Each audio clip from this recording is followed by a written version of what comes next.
নিশা কলিয়াবৰৰ হাতীমুৰা মথাউৰি পৰ্যবেক্ষণ কৰিবলৈ উপস্থিত হয় মন্ত্ৰী কেশৱ মহন্ত। হাতীমুৰা মথাউৰিৰ শেহতীয়া স্থিতিক লৈ মুখ্যমন্ত্ৰী আৰু জলসম্পদ মন্ত্ৰীয়ে আলোচনা। স্থানীয় বিধায়ক তথা মন্ত্ৰী কেশৱ মহন্তৰ 24 ঘণ্টাৰ পৰ্যবেক্ষণত থাকিব হাতীমুৰা মথাউৰি। হাতীমুৰা মথাউৰিত এইবাৰ নিৰ্মাণ কৰা হৈছে 4 তৰপীয়া প্ৰতিৰোধ ব্যৱস্থা, য'ত কোফাৰ বান্ধে সুৰক্ষিত কৰিব। হাতীমুৰাত উপস্থিত হৈ এই মন্তব্য স্থানীয় বিধায়ক তথা মন্ত্ৰী কেশৱ মহন্তৰ। জলসম্পদ বিভাগে নিশাৰ ভাগতো পুনৰ নিৰ্মাণ কৰা হাতীমুৰা মথাউৰিৰ লগতে কোফাৰ বান্ধটোৰ ক্ষয় ক্ষতি প্ৰতিৰোধৰ চেষ্টা অব্যাহত ৰাখিছে। বৰ্তমান হাতীমুৰা মথাউৰি শংকামুক্ত বুলিও ৰাইজক আশ্বাস দিলে স্থানীয় বিধায়ক তথা মন্ত্ৰী কেশৱ মহন্তই।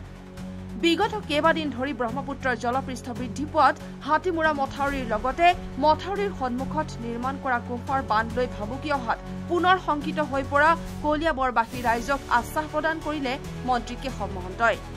কলিয়াবৰ সমজিলা প্ৰশাসনৰ লগতে আৰক্ষী প্ৰশাসনে ইতিমধ্যে হাতত লৈছে বিহিত আইনগত ব্যৱস্থা।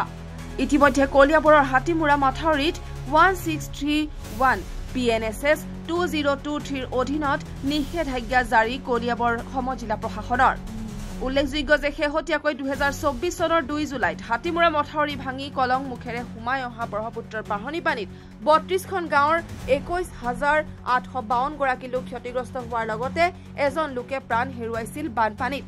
সহস্ৰাধিক পশুধনৰ মৃত্যু হৈছিল যোৱাটো বানত।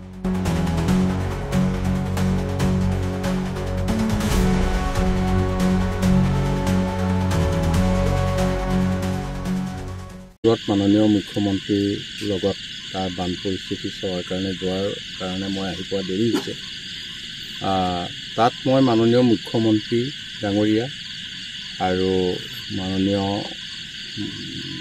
জলসম্পদ মন্ত্ৰী পীযুষ হাজৰিকা ডাঙৰীয়া, মুখ্য অভিযন্তাকে ধৰি সকলোকে মই এই মাথাউৰিৰ আজিৰ যিটো স্থিতি সেইখিনি কথা মই জনাইছোঁ। আৰু লগে লগে আমাৰ জলসম্পদ মন্ত্ৰী, মুখ্য অভিযন্তা তেওঁলোকে বিভাগীয় সকলোকে ইয়াৰ ক্ষেত্ৰত ল'ব লগা ব্যৱস্থাৰ কাৰণে নিৰ্দেশ দিছে।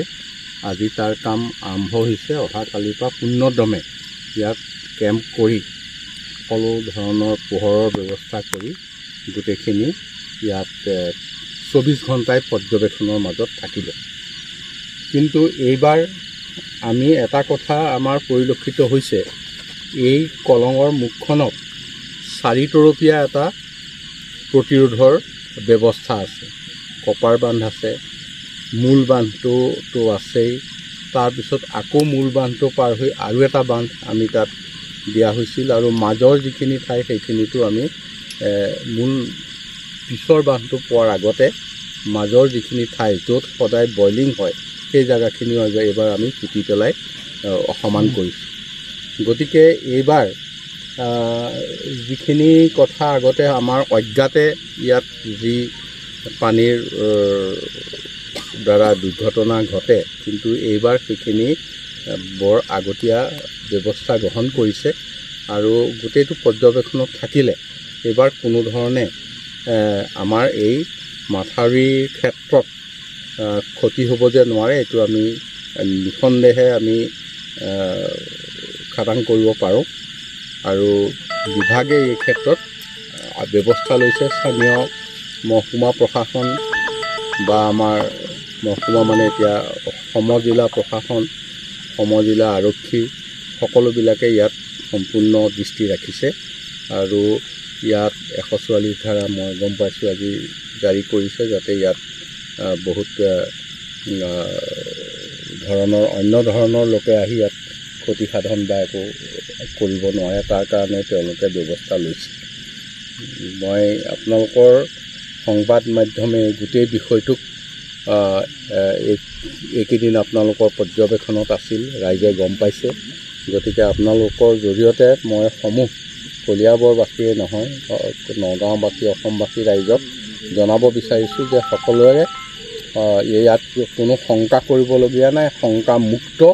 আৰু এই ক্ষেত্ৰত ল'বলগীয়া আগতকৈ বহু বেছি ব্যৱস্থা এইবাৰ লোৱা হৈছে, য'ত আমি নিঃসন্দেহে ক'ব পাৰোঁ যে এইবাৰ মাথাউৰি ক্ষয় ক্ষতি হ'ব নোৱাৰে।